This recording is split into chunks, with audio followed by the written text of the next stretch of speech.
এই মুহূর্তে আপনারা দেখতে পাচ্ছেন তৃণমূল কংগ্রেসের পার্টি অফিস আইএসএফ দখল নিচ্ছে, তালা ভাঙছে। দেখতে পাচ্ছেন সেই ছবি। তৃণমূল সরকার পতনের পর রাজ্যের বিভিন্ন জায়গায় কিন্তু এমনটাই দেখা যাচ্ছে। সেখানেই তৃণমূল কংগ্রেসের পার্টি অফিস কোথাও বিজেপি দখল করছে, আবার কোথাও বা আইএসএফ দখল করছে।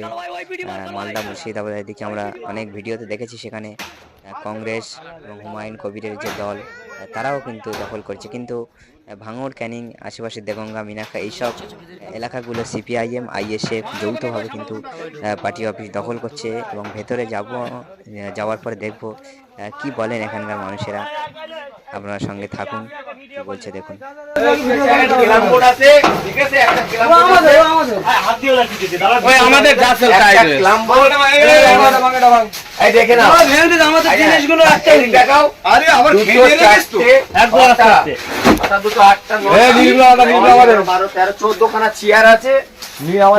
আমাদের জিনিস একটাও নি বল, কিছু ব্যানার আমাদের জিনিস নেই, কিছু ব্যানার রয়েছে। এখানে একটা পানির জার আছে, দেখে না, একটা টিভি আছে, একটা সেটআপ বক্স আছে, ঠিক আছে।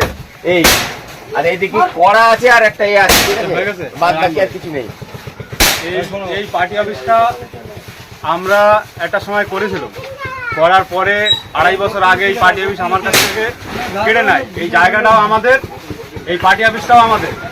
এই পার্টি অফিস যখন আমরা করি তখন আমরা সবাই একসঙ্গে ছিলাম, কিন্তু আমরা যারা করেছিলাম আমাদের কাছ থেকে এই পার্টি অফিস কেড়ে নেওয়া হয়। আমরা তখন তৃণমূলে ছিলাম, এখন আমরা আইএসএফে চলে এসেছি। আমাদের পার্টি অফিস আমরা দখল করে নিয়েছি, নিয়ে আমরা এখানে এখন সংগঠন চালাবো। আমরা এখানে থাকবো, যদি কোনো মায়ের লাল থাকে আসুক, তার সাথে কথা হবে। আর যত জিনিসপত্র আমাদের ছিল সেই জিনিসপত্র এখানে কিছু নেই। যারা আমাদের এই জিনিসপত্র এখান থেকে চলে গেছে, বাড়ি লেগেছে, আত্মসাৎ করেছে, তাদের কাছে সেই জিনিস আমরা উদ্ধার করবো। পার্টি অফিস তো আমরাই তৈরি করেছিলাম, এই পার্টি অফিস তো অন্য কেউ করিনি। এই পার্টি অফিসের যত মাস সব আমাদের ভাই বা ঝাড়ের মাস, আমার ব্যবসা থেকে আমার ঝাড়ের মাস। আর দুই একজনের কাছে একটা লিখছিলাম, পার্টি অফিস আমরা করিলাম, সবাই মিলে করা হয়েছিল। জায়গাটা আমার বাপের রেকর্ড করা জায়গাটা, এটা অন্য কোনো পরের জায়গা না, আমার বাবা গেলে রেকর্ড করা জায়গা। ওরা 2.5 বছর আগে লেলেছিল যে কোনো কারণে, আমরা তখন করতাম। এখন আমাদের জিনিস আমরা বুঝে নিছি, যদি কেউ এখানে আসে সে আসে। আমাদের এই পার্টি অফিসটা তৈরি হয়, এই পার্টি অফিসটা তৈরি হয় যুবক ইয়ং ছেলেদের মদতে। কিন্তু আমাদের রেকর্ড করা জায়গা, যখন জায়গাটা এই ভাইয়ের ব্যক্তিগত সম্পত্তি, এই সম্পত্তিতে পার্টি অফিসটা তৈরি হবার কারণে দেখা যাচ্ছে একটা দল হয়, তখন দলটা ছিল টিএমসি। আমাদেরকে আমরা একটা ভাই ভাই সব টিএমসি দিচ্ছি, এমনকি আমাকেও টিএমসিতে জড়িত করেছে। যখন ওদের কাজ কারবার খারাপ দেখি, ওরা সেই গরিব অসহায় মানুষের জরিমানা করে, তাতে প্রতিবাদ করি। আচ্ছা, কিছু মানুষের সংসার ভেঙে টাকা দেয়, তাতে প্রতিবাদ করি। সরকারি সম্পত্তি বিক্রি করে, তাতে প্রতিবাদ করি। এইসব প্রতিবাদ করার কারণে আমাদের দল থেকে বার করে দেয় এবং আমাদের সাথে যোগাযোগ বিচ্ছিন্ন করে দেয় আস্তে আস্তে। তো তাই না, নিজেরা জ্বালিয়ে,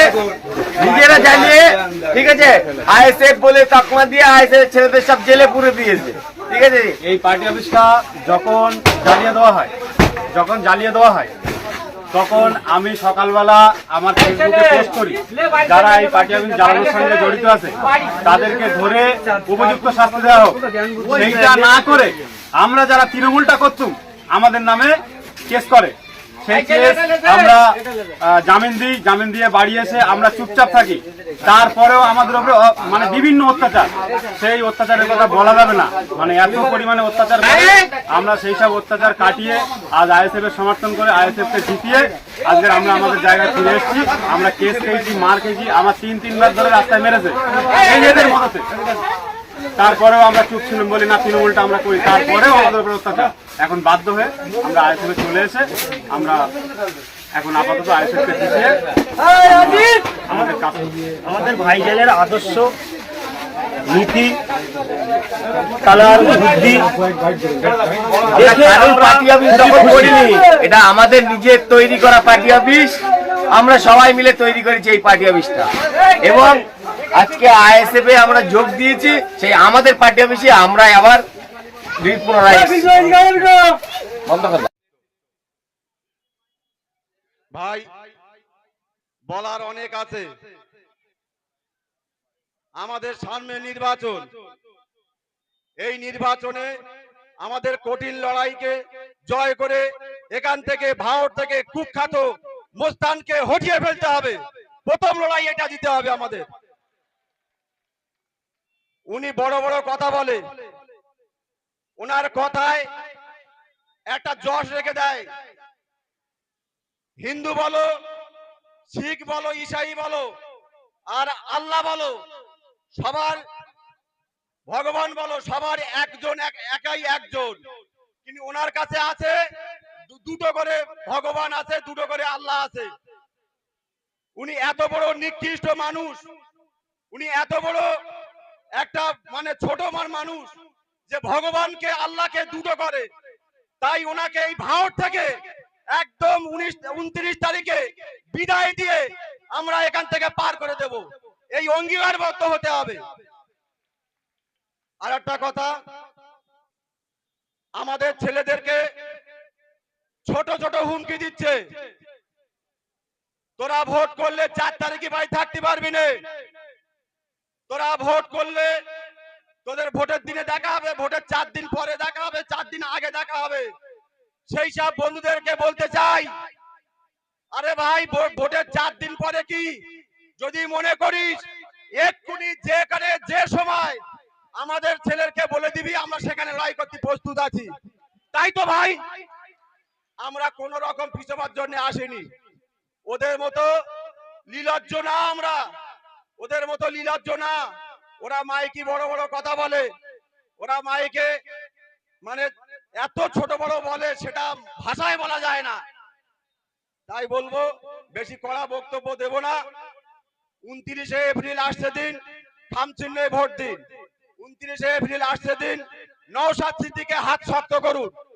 এই অঙ্গীকারবদ্ধ হয়ে আজ এখান থেকে যাবেন। আর যে যেখানে যেভাবে ভোট প্রচার করতে হয়, মায়েদেরকে একটা কথা বলে দেই, তোমরা পুকুর কাদায়, তোমরা কলে, যে যেখানে যেভাবে আলোচনা করলে হয়, এই নওশাদ সিদ্দিকী ভাইজানকে হাত শক্ত,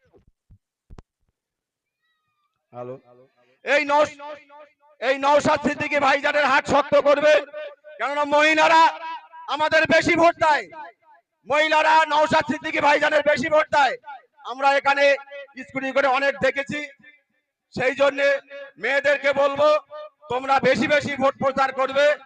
আর আমাদের এই আইএসএফ পার্টিটাকে সামনে আনার জন্য আরো বেশি বেশি করে সবাইকে একসাথে দলবদ্ধ ভাবে তোমরা ওই ভোটের দিনে 29 তারিখে সকাল সকাল ভোট কেন্দ্রে গিয়ে লাইন দেবেন।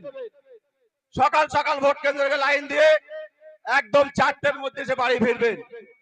এই কথা বলে আমি আমার বক্তব্য শেষ করছি। ইনকিলাব জিন্দাবাদ, আইএসএফ জিন্দাবাদ, ইন্ডিয়ান সেকুলার ফ্রন্ট জিন্দাবাদ।